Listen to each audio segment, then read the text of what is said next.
J'ai passé toute ma vie dans l'industrie, j'allais dire de l'autre côté, je suis pas venu pour être le père Fouettard. Je suis au contraire, comment dirais-je, omnibulé par le résultat. Vous voyez, je veux dire. Et je pense que vis-à-vis des investisseurs étrangers, nous devons nous montrer très business friendly. Et même vis-à-vis des acteurs actuels, quand je dis il ne faut pas que l'administration soit tatillonne, il faut aider les gens à prendre des risques, à investir dans leur boîte, etc.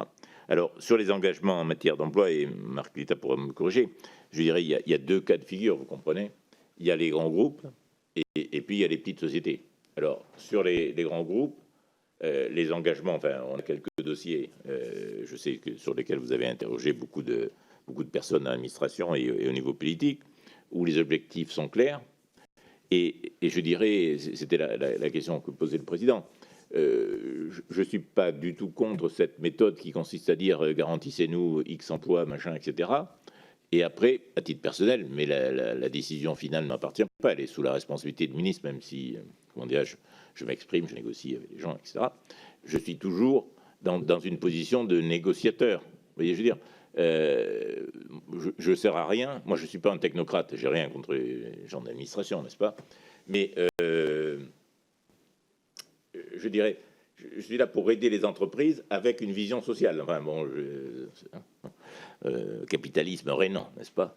Et donc, j'essaie de travailler avec ma propre vision. C'est que je pense qu'il faut écouter les boîtes qui vous disent il y a un retournement de conjoncture, je ne peux plus exporter des centrales charbon parce que ceci, cela, etc., etc. Il faut le prendre en compte et essayer de voir comment, comme quand vous négociez avec un client ou un fournisseur, c'est quel moyen de négociation vous avez. Donc le gars en face, il a une obligation, elle est peut-être un peu absurde, mais bon, légalement, c'est quelque chose.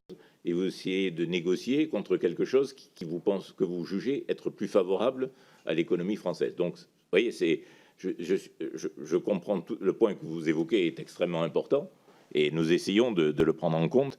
Après, il faut le vendre politiquement. Donc, voilà.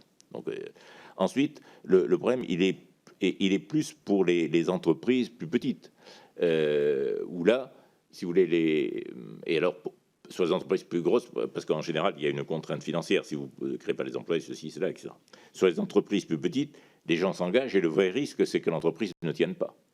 Et ce que nous avons vu, c'est que dans un certain nombre de cas, si vous voulez, il y a quelqu'un qui se présente et il dit, je ne sais pas, il y a 150 emplois, je reprends 150 personnes, mais donnez-moi quelques millions pour que je puisse financer, machin, il vous raconte une histoire. OK ?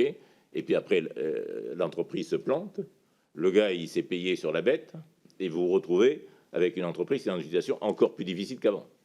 Donc là, si vous voulez, là, on n'a pas de moyens, hein, parce que quand la boîte est à nouveau au tapis, ben voilà, on repasse en règlement judiciaire et machin.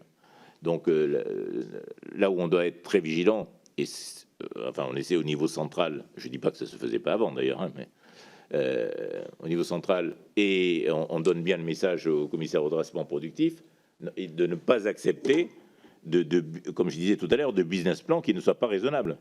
Et parce qu'on le sent quand même aussi, il y a des patrons, vous comprenez, on a vu des boîtes en difficulté, j'ai fait venir des patrons, je les ai cuisinés 5 minutes sur leur chiffre d'affaires, le fonds de roulement, la génération de cash et tout ça.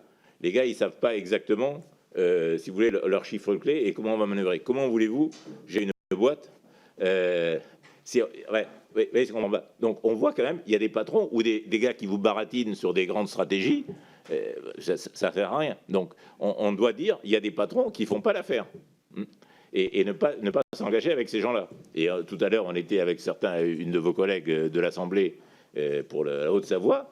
C'est un malfrat, un type qui est venu, qui a piqué des millions et qui plante les boîtes. Donc là, c'est un... Alors, après, sur les ressources,